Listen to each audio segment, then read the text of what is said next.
Well, after cutting its path of death and destruction across the Philippines, Haiyan surged across the South China Sea. Northern Vietnam and southern China are likely to take the hardest hit. The storm is a lot weaker now than it was in the Philippines, but it is still dangerous, and both countries are taking precautions.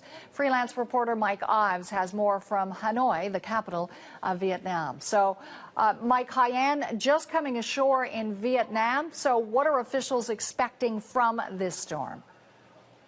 Well, in Hanoi, there's no heavy rains yet, but the Red Cross has said it's preparing for heavy rains and flooding.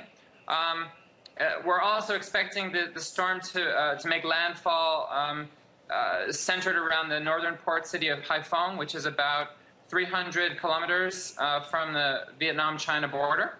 And officials here are expecting winds in Haiphong of around 74 kilometers per hour, which is considerably less, obviously, than the Philippines, but obviously still a source of concern.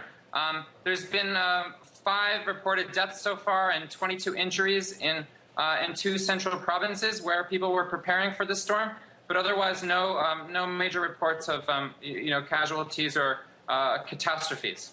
So, Mike, you talk about the deaths involved in people trying to prepare for the storm. Tell me more about how people in the country have been preparing for this. It's diminished compared to the Philippines, but as you say, still a big source of concern.